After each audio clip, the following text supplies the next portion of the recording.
बालेन्द्र शाहलाई निमन्त्रणा दिन हालका भारतका विदेश सचिव विक्रम मिस्त्री जाने भन्ने पनि हामीले विभिन्न न्युजमा सुनेको थियौँ र के कारणले त्यो चाहिँ निमन्त्रणाको रोकियो र बालेन्द्र शाहको भारत एक वर्ष भ्रमण गर्दिन कुनै पनि मुलुक भनेर अफिसियली त हैन अनअफिसियली हामीले पनि सुनेको हौं र बालेन्द्र शाहलाई अलिकति दबावमा राख्न नै पार्टी सभापति रवि लामी छानेजीलाई तपाईहरुले रेड कार्पेट बिछाउनु भएको भारतमा?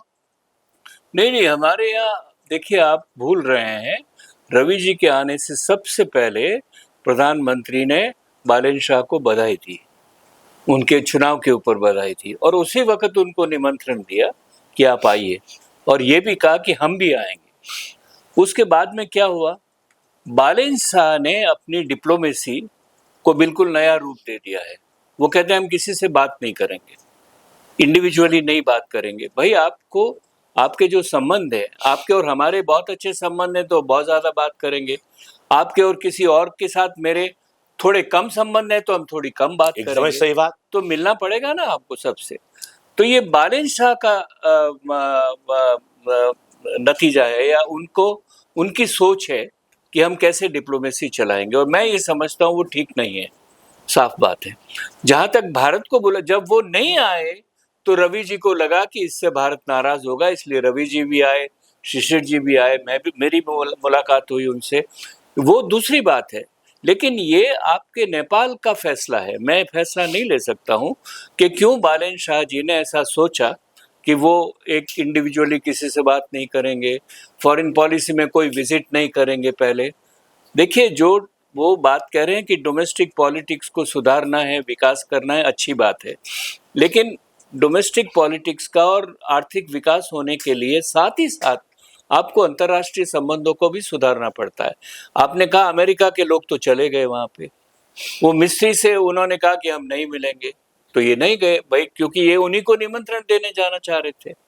लेकिन ये फैसला क्यों लिया, ये बालेन्द्र शाह जी को सवाल पूछिए, इसका जवाब मैं नहीं दे सकता। आदरणीय प्रोफेसर, तपाईले अघि केही समय अगाडि भनिहाल्नुभयो हाम्रो नेपाल र भारतको सम्बन्ध पौराणिक, ऐतिहासिक, सांस्कृतिक रोटीबेटीको सम्बन्ध भए तापनि बेला बेलामा नेपाल र भारतको सम्बन्धमा कटुता, अविश्वास, विशेष गरेर हाम्रो चाहिँ यो बोर्डर डिस्प्युट, काला पानी, लिपुलेक, लिम्पुयाधुरा र सुस्ताको विषयमा धेरै कुराहरू र केपी ओलीको सरकारले चाहिँ भारतसँग चाहिँ वार्तै नगरिकन एकैपल्ट चाहिँ जुन किसिमको नक्सा र सबै संविधान नै परिवर्तन संशोधन गरेर चाहिँ त्यो जमिन नेपालको हो भनेर सगौरव चाहिँ नेपालीले आफ्नो जमिनलाई नेपाल त भन्नै पर्छ, र सोभरेन आफ्नो देशको नागरिकहरूले पनि।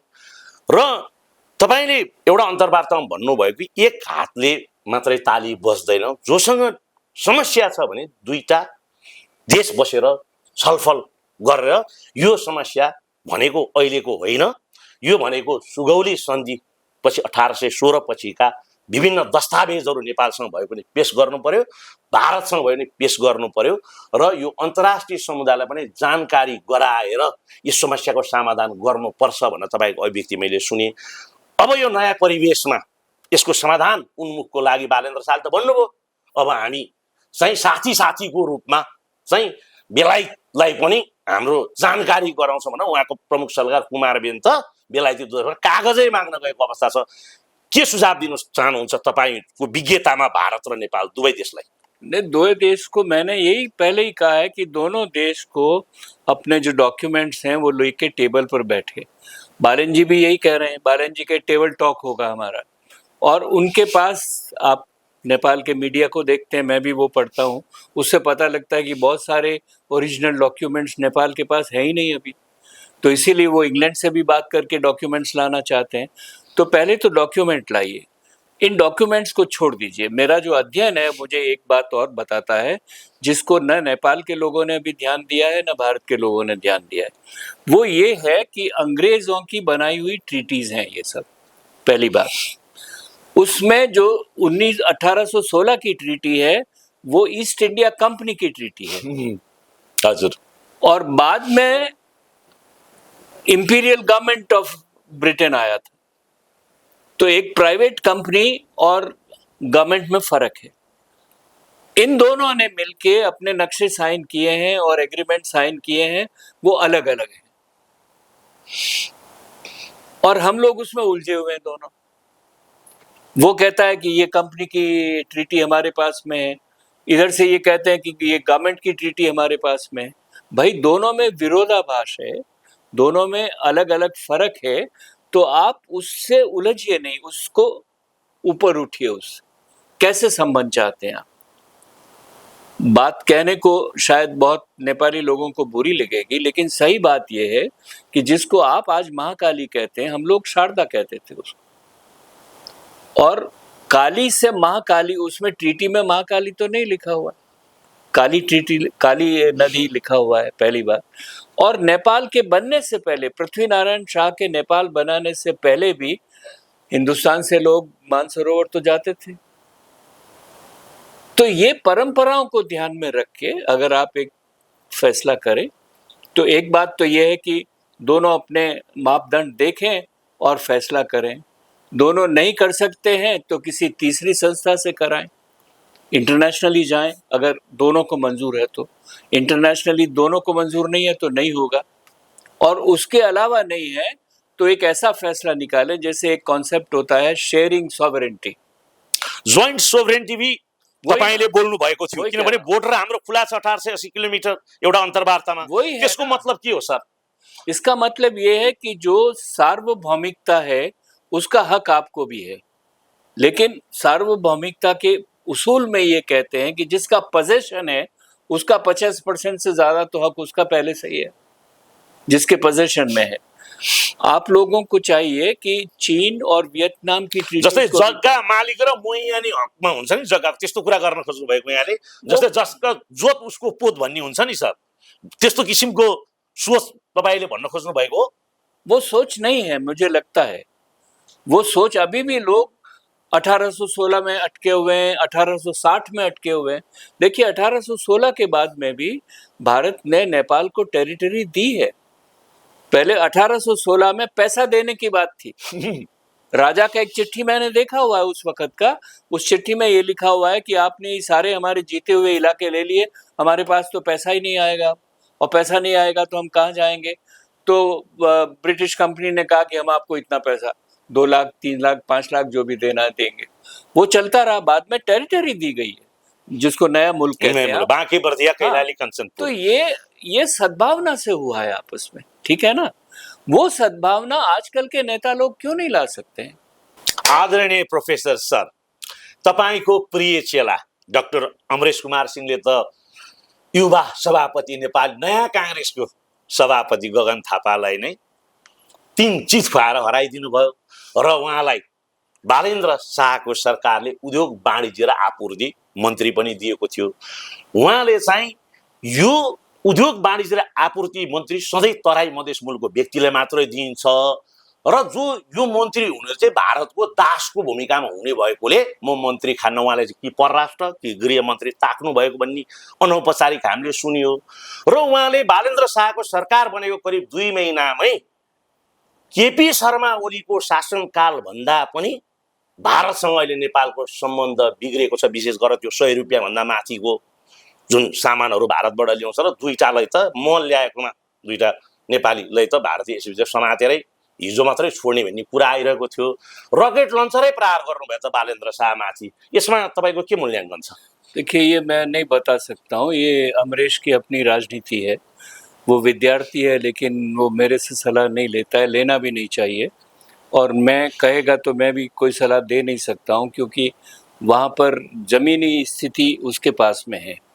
वो गगन थापा को उन्होंने अच्छी तरह से हराया, उसका मतलब ये है कि लोग उसको समर्थन देते हैं और उसके जो कॉन्स्टिट्यूएंसी के लोग हैं वो उसकी सेवा करने से, काम करने से प्रसन्न हैं, इसलिए उसको समर्थन दिया है। तो ये आप बात अमरीश से ही पूछिए कि उसने ये फैसले क्यों लिए हैं। लेकिन मेरे हिसाब से, मेरे लिए ये बहुत ज़रूरी भी नहीं है कि कौन क्या मिनिस्टर बनता है, ये मुझसे मतलब नहीं है। वो बाबूराम भी हमारे साथ में थे, प्रधानमंत्री भी बने। मैं आपसे और नेपालियों से पूछना चाहता हूँ, मेरा क्या फ़ायदा? मुझे तो एक बार में सरकारी तौर से न्योता भी नहीं आया वहाँ से।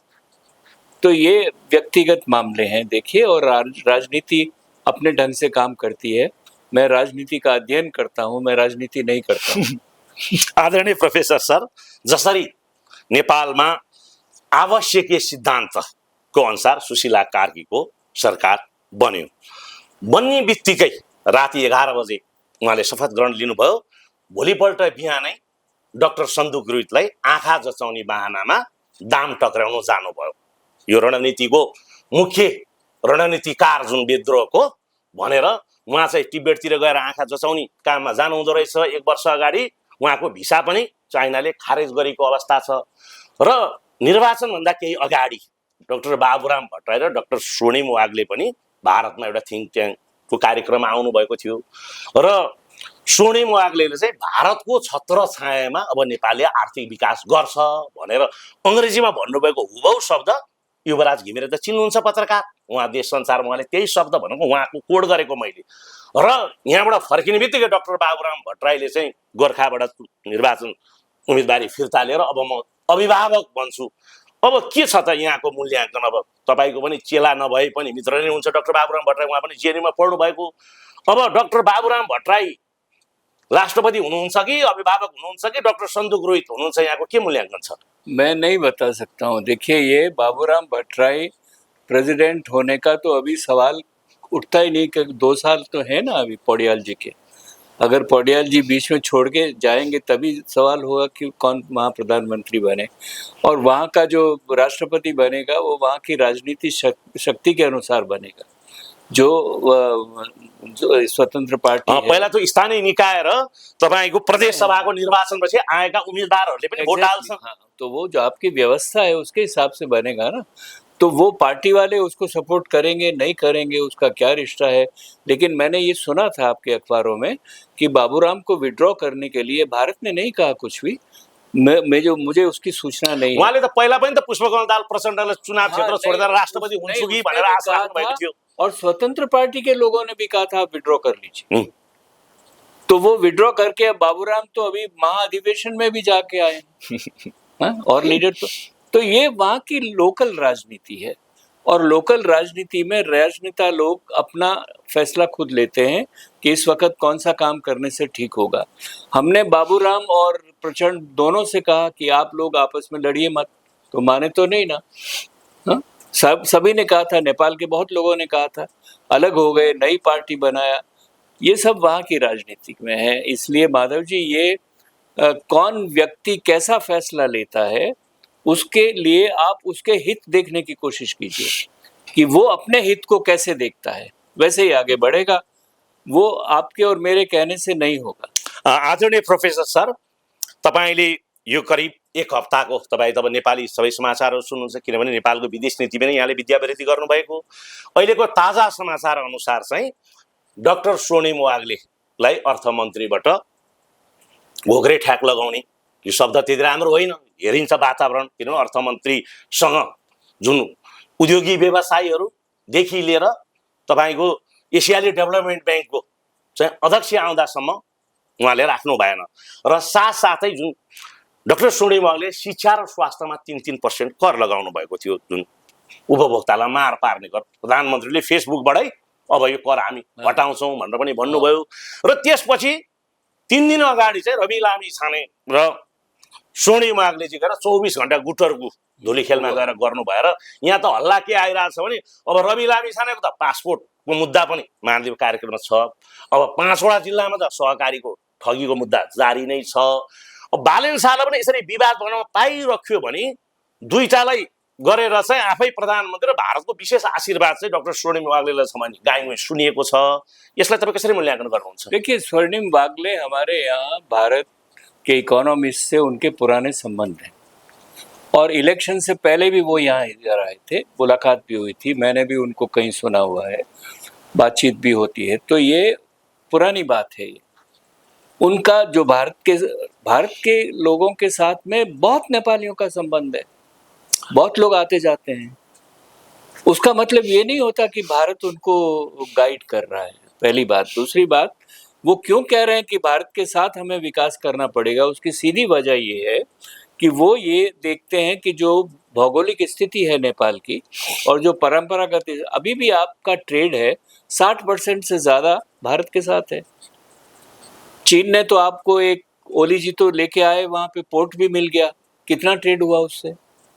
3,500 किलोमीटर आएगा कोई वहाँ से उसकी तो ये तपाईले एउटा अन्तर्वार्तामा पेट्रोल ट्याङ्कीमा पेट्रोल ल्यायो भने त्यो पेट्रोल ट्याङ्कीमा पेट्रोल हाल्दा हाल्दै 3 ट्याङ्कर लाग्छ भनेर अभिव्यक्ति दिनु पनि भएको छैन, ठीक छ कि छैन? हजुर हजुर ठीक छ ना?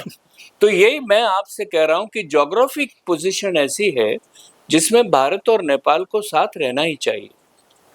ठीक है, वो कोई भी पड़ोसी देश होगा, वियतनाम ये समझता है कि उसको भी चीन के साथ झगड़ा नहीं कर सकता है, ठीक है ना?